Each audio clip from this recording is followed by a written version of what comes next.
how precious is memory when it merely records the trivial.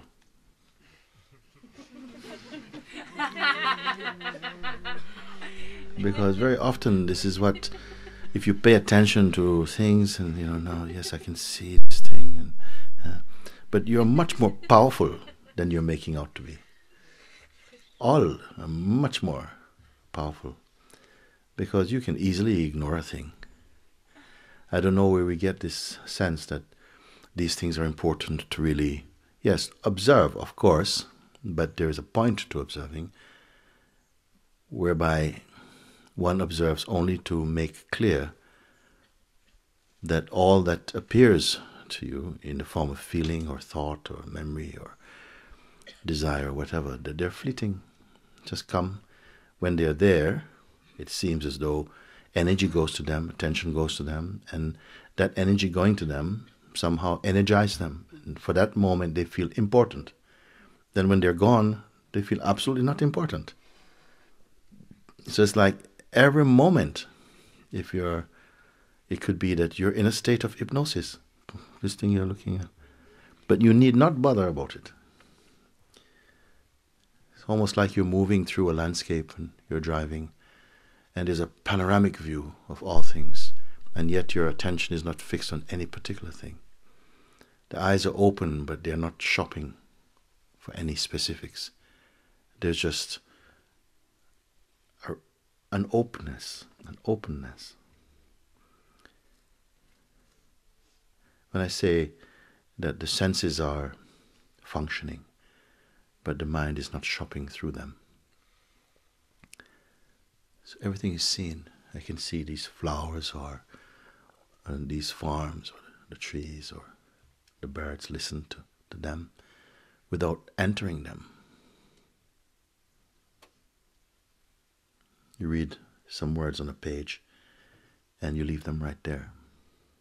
You don't have to be collecting, watching so acutely how the manifestation is moving. Why?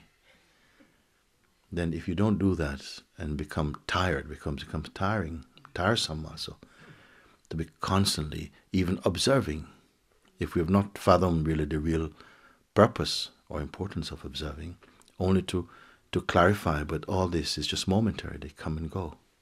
Even the great things, they come and go. You cannot keep continuously in contact with any phenomenon. It comes and goes. Having seen this, then the attention is invited to just turn around and to look at where it is arising from even. Look out, and it's a moving story. And the senses follow. Look in, and there's a stillness. There aren't some rolling eyeballs inside looking around. There's a stillness. And the seeing is occurring just spontaneously. I asked someone, who is looking out from behind those eyes? And this man, he says, I have to say, conditioning is looking out. I said, this is a very good answer. No? But what sees the conditioned seer?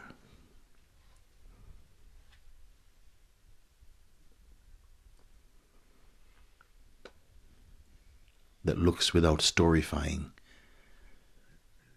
a kind of knowing. So casual, so soft.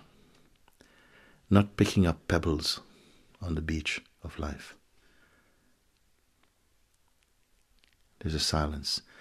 And when an action needs to happen, there's a spontaneity about it. Haven't we noticed? Must we always be pushing, always be pulling, always be picking up? Then we miss altogether that exquisite stillness, that emptiness, because it seems as though the mind a little bit is afraid of it. I'm going to get swallowed up in this infinite thing, and I'll lose my autonomy or privacy. I don't know what is going on there. Pay attention to that.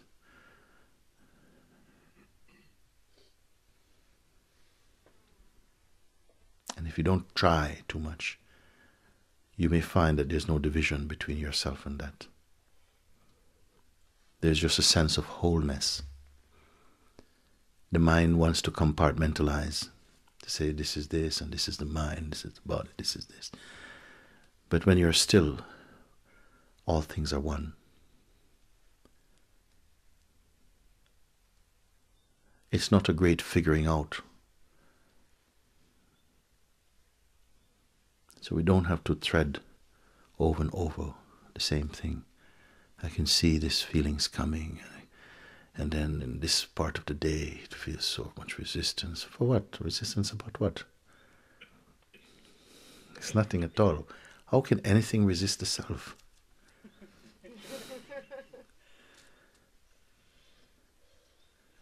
It is just such a fiction.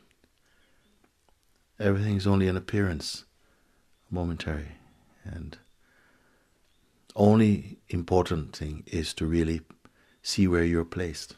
What is your real position in all of this? You're not merely an object, but there's an object which is a part of your aspect, your expression. But deeper in, there's just a field of being. We're moving, eating, because this body is here, and you're alive in this body also. And enjoy the life that forms itself around this body, and enjoy friendships, enjoy. Pain comes, some hurt comes, but they're momentary. They're all part of the great movement.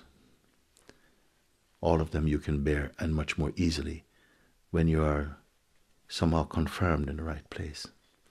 But if you make yourself a little thing, this person who has to move about and has to protect and to make sure everything is fine, and you're Miss Busybody, always up to something. It never allows you to simply just rest in your being. You eat your food standing up. Just time is money. It's okay for a while. We have to have this taste also. But all this time?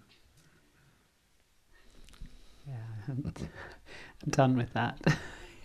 It's still, and that's, I can see that the few days before coming here, that's why I was exhausted when I got here. Somehow I'd just been busy, and the question why instead of who was running round in my head. Go to this place now, this place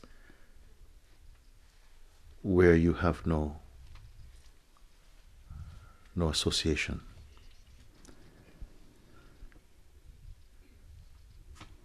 Where there's nothing to compare or to count. Leave that. That's in another place.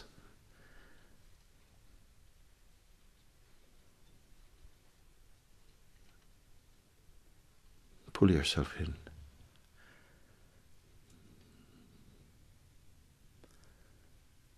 To that space where there's no story, there's no history.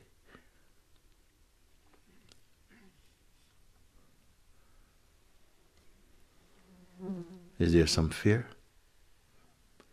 How long would it take? No time. Does your senses stop functioning? They're there, same way. Does suddenly this scene disappear and is replaced by some vacuum? Everything is there.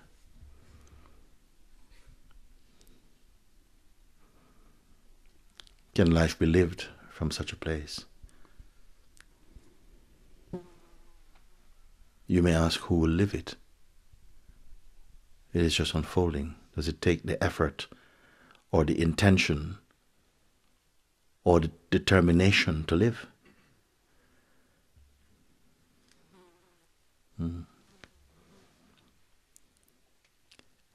Perhaps we have a different idea of what we want or how it should be or something. I don't know. I point you only to that which is in itself effortless, which is worth full discovery of. Then you may return to the field where there's effort. Of course there's effort, but there won't be strain. Effort also is a play, a part of consciousness, expression of consciousness.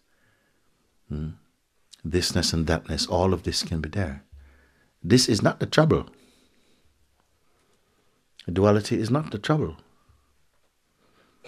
Identity, where you place identity, you think you are just body, conditioning and so on. And so because of this belief, your being shrinks itself to fit into your narrow perspective. Then you live in this narrow world until it becomes suffocating, claustrophobic. Then you stretch yourself open and occupy a bigger space.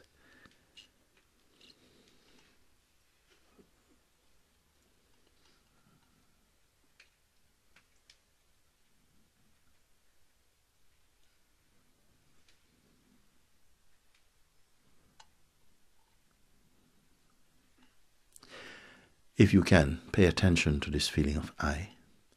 Don't wait for trouble. Just feel the pulse of the feeling of I. Don't add anything to it.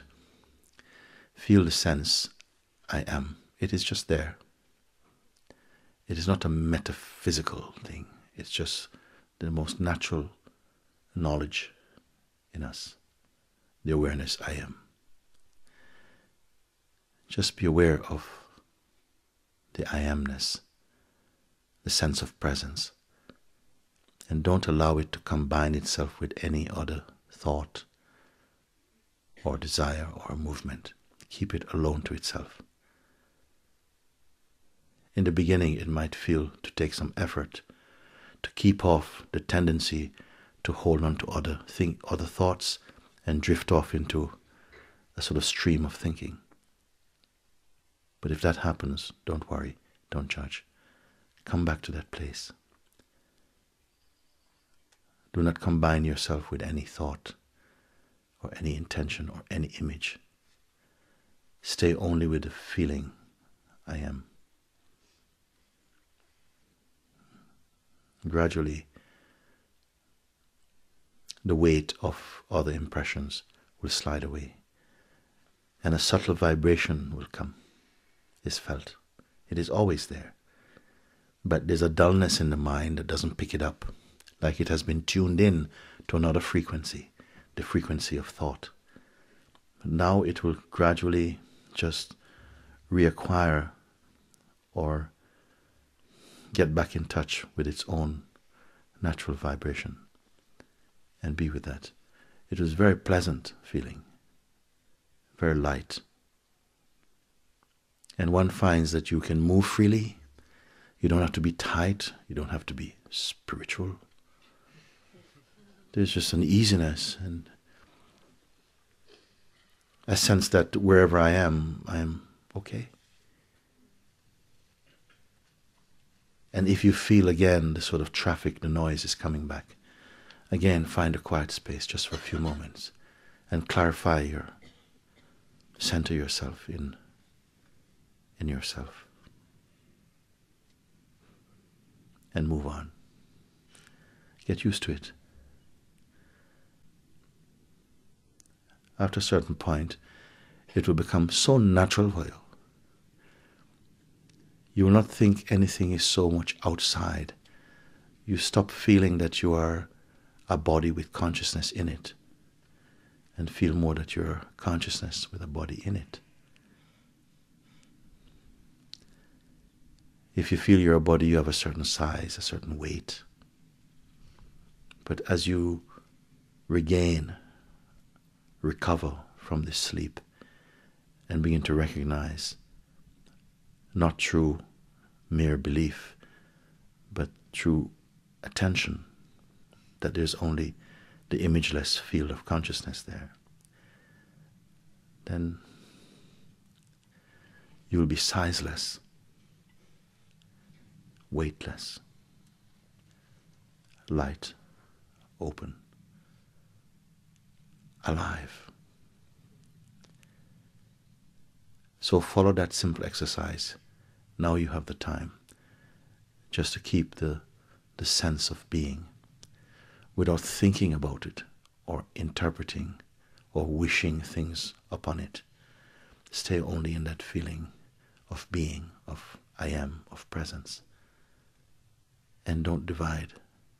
Don't follow anything. Just stay in it.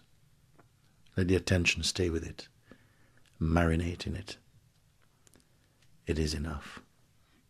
It may seem oversimplistic or even naive to give such a simple advice, but follow it.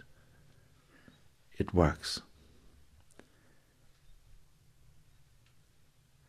And do it over and over again. In the beginning, it will feel like your battery charging up again. And then when it runs down, you charge up again. Just staying here. You don't even have to call it meditation or anything. But it is the most potent meditation. And simple. Even the children, they do it. And they find it so easy and so delightful just to drop everything or leave everything aside. You don't have to pack it away, but just stay in that sense, the natural sense of being. Something may say, but how do I find that? But don't trust that voice. We've trusted too long, this voice. It makes what is obvious feel distant. It is your natural state of being. When you feel I, it actually denotes consciousness. I is consciousness. But it has been contaminated through conditioning to reduce itself only to the confines of the body and conditioning. Now you must reclaim.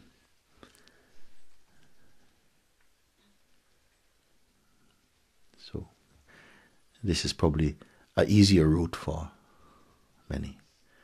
Don't even think it is going somewhere. Let's not call it even a route. It's not a map.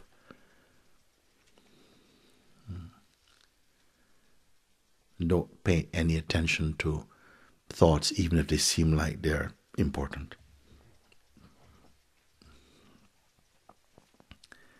Don't give any attention to thoughts, even if they appear to be important. Stay as the self, and the thoughts will be impotent. Stay as the self like that. Otherwise, some thoughts will begin to leak in. They'll give little messages to sabotage your seeing. Raise doubts in you.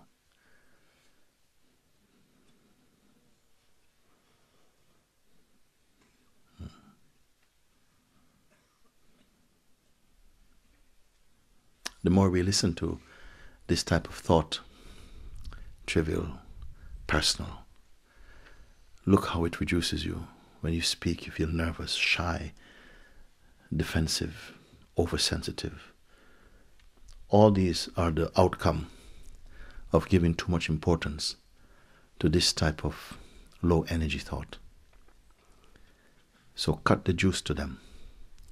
Stay in the silence of this very pure state of being. After a while, spontaneously, another thing may come. But I don't want to speak about it. I'd rather hear from you.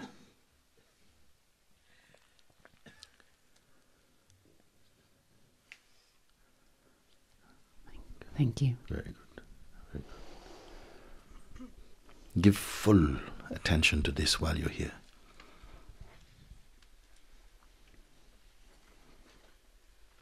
Time is slowly counting down in terms of our actuality and being in this space, probably.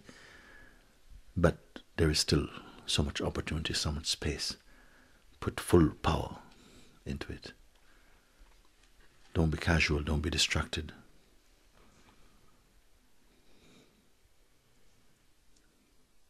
Don't go to the past or hold on to some soreness and leave all of that for now. That can wait.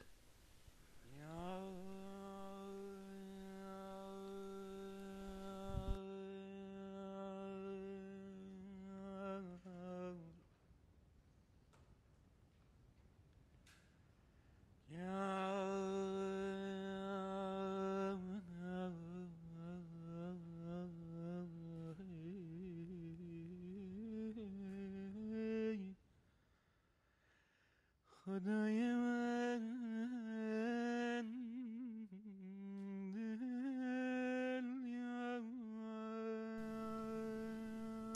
After a certain point, it will become so natural for you.